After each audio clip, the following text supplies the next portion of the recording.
Hey everyone! In this video I'm going to show you some techniques that are the industry standard for beauty retouching in Photoshop. You'll see how I turn this raw photo into this professionally edited image. I'll show you how to use dodging and burning along with a few other tools to get natural looking retouched skin and add dynamic dimension to your subject. Make sure you watch until the end of the video because there I'm going to show you some extra steps you can take to turn your edited images into unique works of art. I'll do this by showing you the techniques I use to achieve a natural looking digital paint effect. Now, let's get started.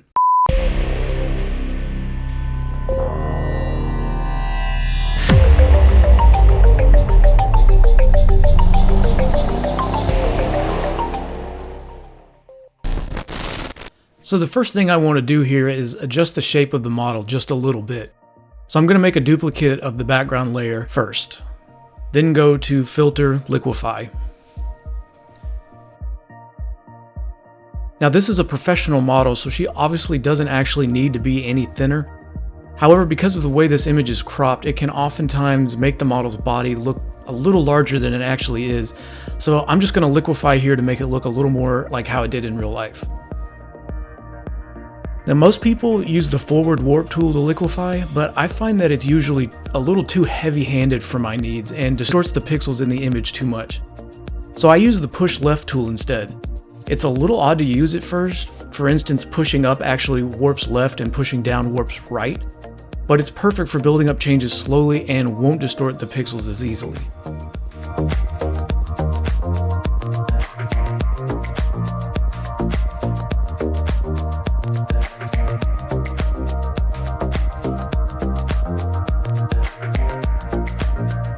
Next, I'm going to start working on the skin, so the first thing I do is make a new blank layer to work on non-destructively. I'm mainly just going to use the healing brush and the spot healing brush. The healing brush is perfect for removing blemishes because it won't blur the skin's texture the way the spot healing brush can. The spot healing brush I'm just going to use for removing hair strands.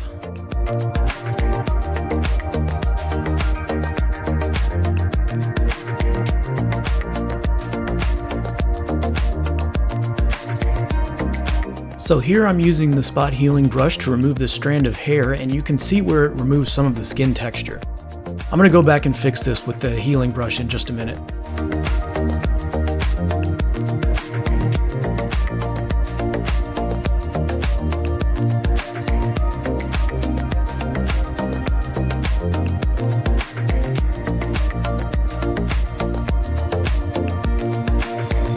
I'm going to use the clone stamp to repair this little gap I made in this strand of hair real quick.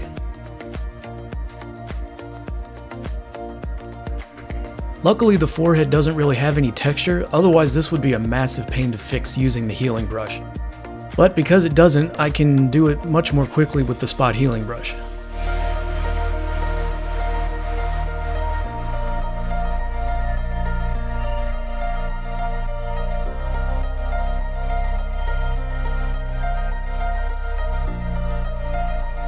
Now I've switched back to the regular healing brush to continue removing blemishes.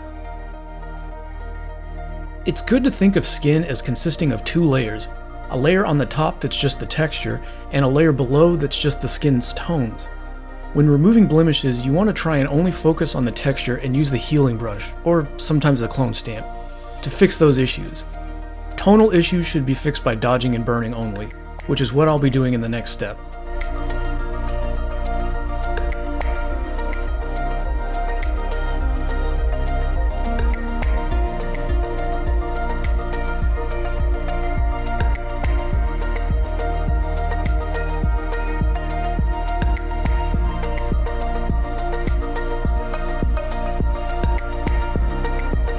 For the necklines, you don't want to remove all of them, that'll look fake. The idea is to soften them just a little bit. I'll remove just a couple of the lines, and then the larger one I'll soften with dodge and burn.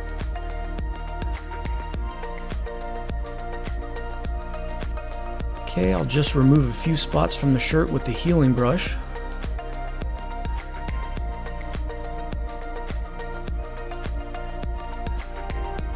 Now, because the arm is slightly out of focus, there's not too much texture I have to worry about. So I can use the healing brush to remove some of these larger splotches. The rest I'll fix with dodge and burn.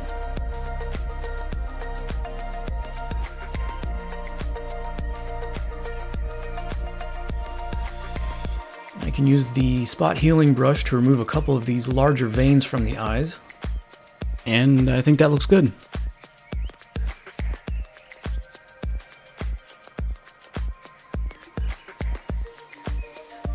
Now, to dodge and burn, I use the Beauty Retouching panel from Retouching Academy, which has an action that creates everything I need for me.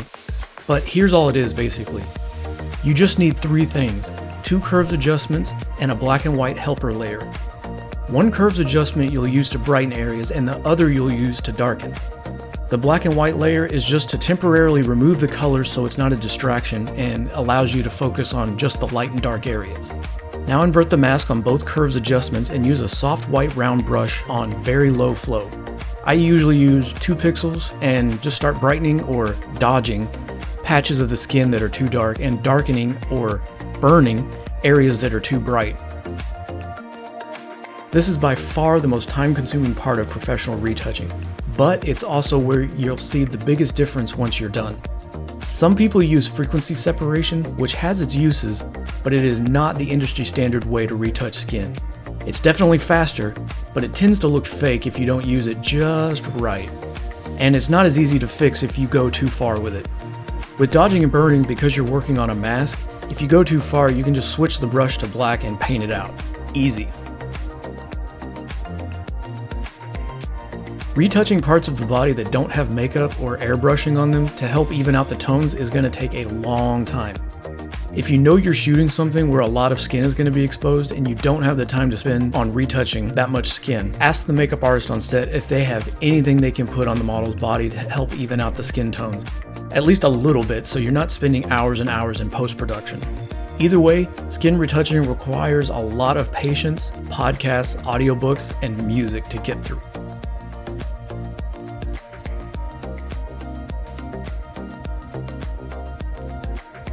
When you're done, you can delete the black and white helper layer.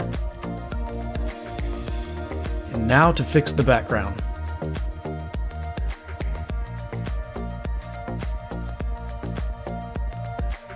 I create a stamp visible layer and mask out the subject. I need to have the subject on a separate layer so I can have a layer with just the background. I used some cheap hobby photographer paper that you can get from craft stores like Hobby Lobby, Mardel's, or Michael's, just so I could try out a bunch of different colors before buying a larger roll of actual seamless backdrop. It was really thin and it wrinkled super easily before I'd even started shooting, so I knew I was going to have to do some work to it in Photoshop. Once I've got my selection, I just add a mask and boom, model is cut out on a separate layer. Now I want to expand my selection by about 30 pixels under Select, Modify, Expand. And turn off the model layer and create another stamp visible layer beneath it, and use Content Aware Fill to remove the subject.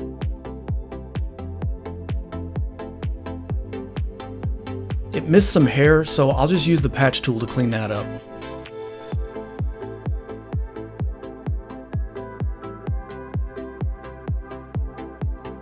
I zoomed in and saw some more hairs that got copied around when patching, so I'll use the same tool to remove those. To remove some of the texture, I go to Filter Gallery, Brush Strokes, Splatter, and turn the spray radius all the way up and the smoothness all the way down. It still needs more work, so I'm just going to make a new blank layer and take a large soft round brush on a low flow, sample colors around the image, and paint until the background looks smooth.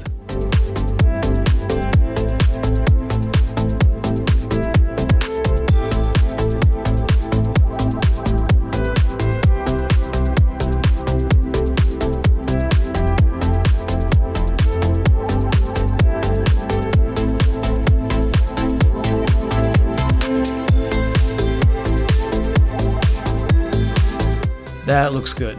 Now I can merge the paint layer and background layer, then go to Filter, Noise, Add Noise, and add some noise so it's not so smooth and matches the subject better. About 3% looks good. Then Gaussian blur that by 1% so it's not quite so sharp.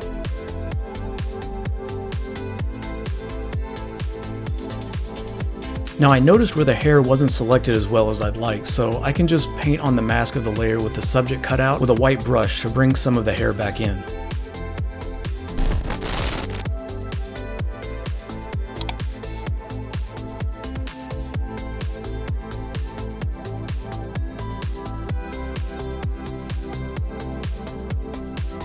I want to brighten the eyes up some now, so I'll use a curves adjustment to do that. Invert the mask and use a soft white brush on low flow.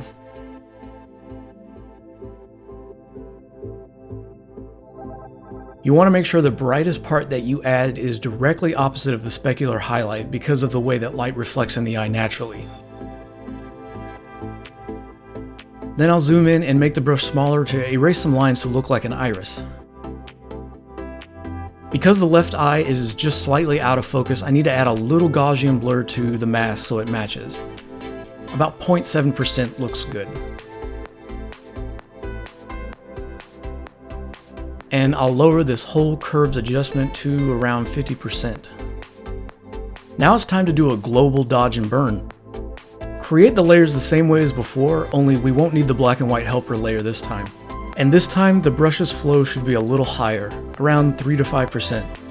I'm going to add dimension to the subject by dodging the highlights and burning the shadows to exaggerate them, and to sculpt the face. Really go nuts with the highlights and shadows. You can always lower the opacity if it winds up being too much.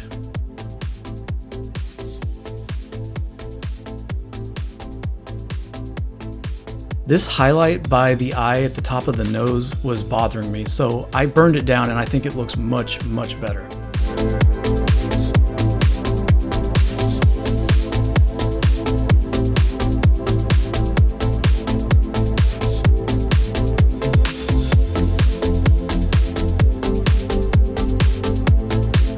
And now it's time to color grade the image.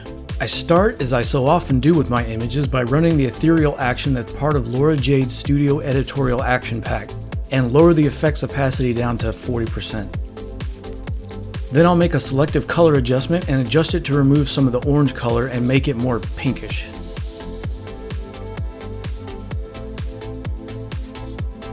Then I'm going to use Blend If in the Layer Styles dialog box to remove the selective color change from the rim light on the model's left side.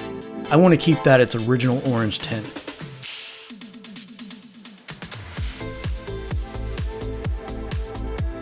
Now I'll add a color lookup adjustment, put its blending mode to color so it doesn't affect the image's luminosity, and scroll through my LUTs until I see one I like.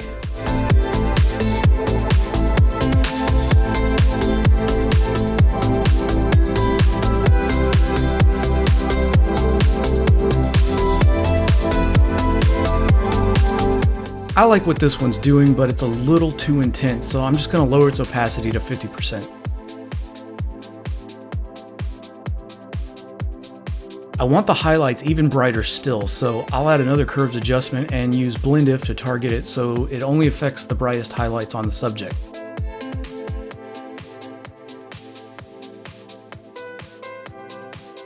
And lower the opacity to 50%. Now another color lookup on color blending mode. Scroll through my LUTs again until I find one I like, and once I do, I'll lower the opacity to 75%. And that's it for the retouching.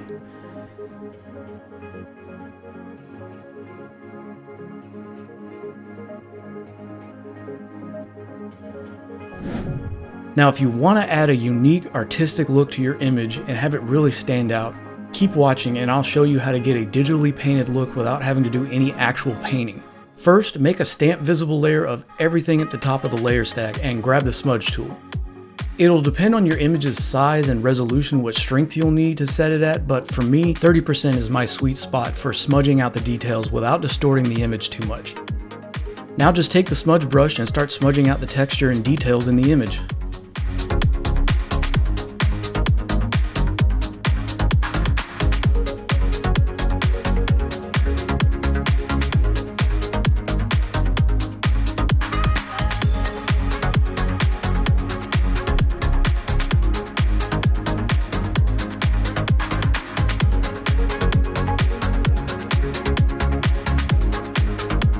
Don't worry about smudging the hair, we'll be adding an effect to make it look painted separately later.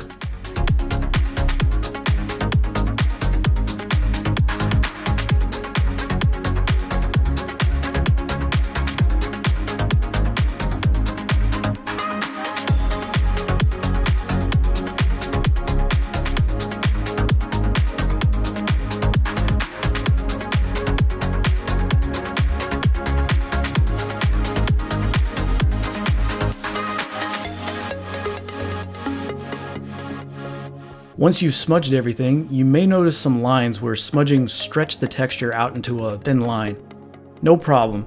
We'll use the mixer brush to blend those lines in and make everything nice and smooth. You can use any kind of brush with the mixer brush, but I have a custom one I use with it that's meant for painting hair, but it actually works really good for blending too.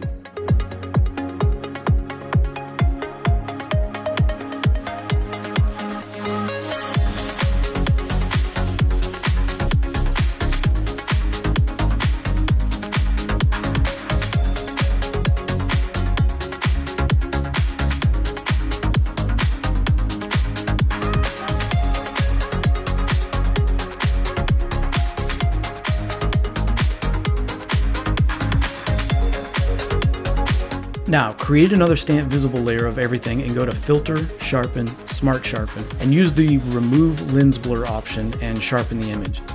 These settings look good for me. Add a layer mask to the sharpen layer and invert it to black so we can paint the sharpening in on just the skin.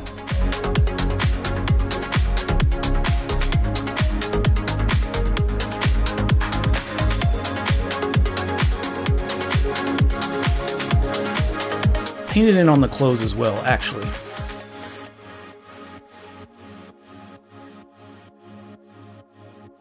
Now we want to remove the haloing caused by the sharpening that appears the most extreme around the edges that divide a light and dark area. Don't completely paint it out, we still want the definition it provides. Just soften it a little by painting with a low flow or opacity.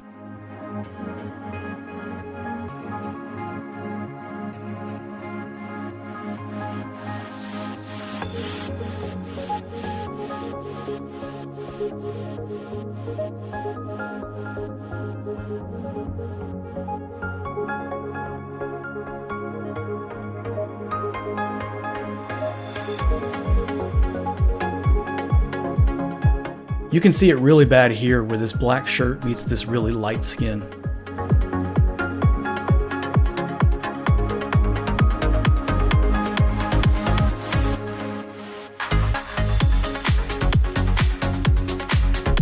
Once that's done, it's time to paint the hair. First, turn off the sharpening, mixer, and smudge layers and create a stamp visible layer. This is where I'm going to use the mixer brush with that same custom brush that's used for painting hair to paint over the top of the hair. I'm just going to follow the directions of the hair.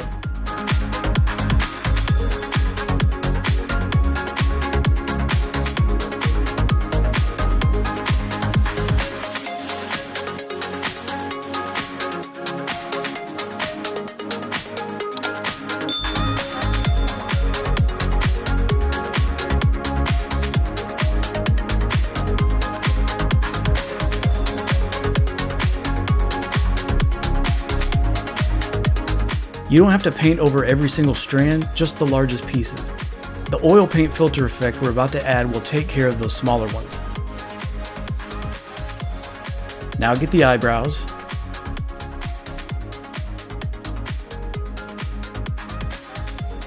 And the eyelashes.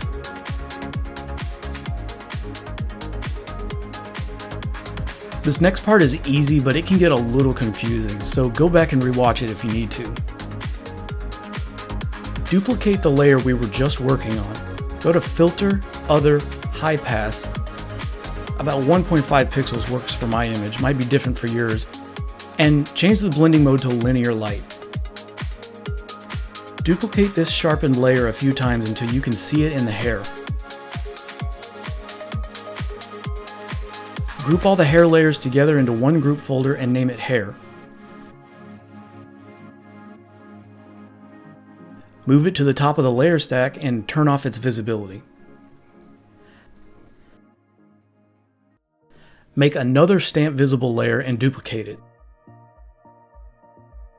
Apply a high pass filter with the same settings to the duplicate. Change the blending mode to linear light. Duplicate it if you need more sharpening. Erase areas that are over sharpened and have that halo. The idea here is to get the hair good and sharp before applying the oil paint filter to it. The effect works better when things are sharper, but the haloing won't look as good, so just erase that out.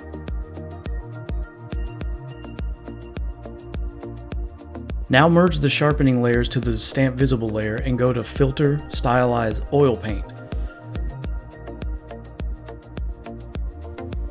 These settings look good for me. Now move that layer to the top of the layers inside the hair group and lower its opacity. Make sure all the layers inside the hair group are visible and add an inverted mask to the group. Paint it in just on the hair and eyebrows.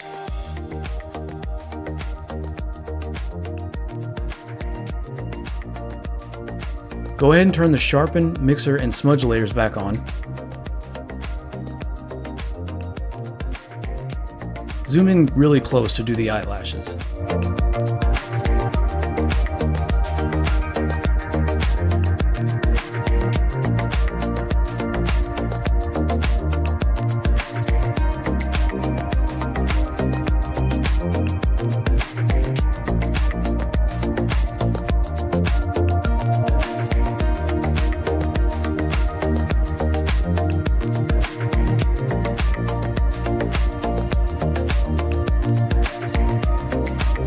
We're going to do another global dodge and burn now. Don't need the black and white help layer either. This time paint with a little bit stronger flow. 3 to 5% is good. Accentuate the highlights and shadows just like before.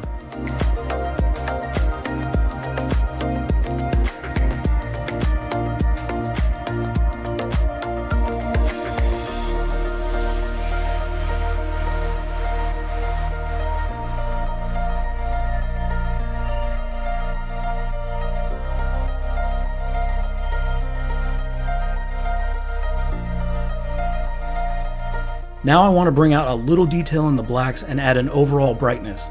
So I'll go to Image, Adjustments, Shadows, Highlights.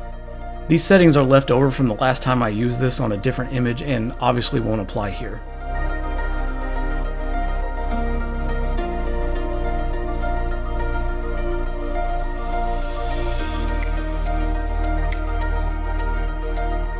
The very last thing I'm going to do now is add one more color lookup. I want one that'll add just a little more pink to the image. And there you go, an image that looks digitally painted that we didn't have to actually paint. You can apply this technique to any kind of image, not just portraits, and even mix it with other textures and techniques. I hope you all enjoyed this video. Please let me know in the comments what you thought of either part of it and leave any feedback you'd like. It's really helpful. Thanks for watching, and be sure to check out some of my other video tutorials here on my channel. See you next time.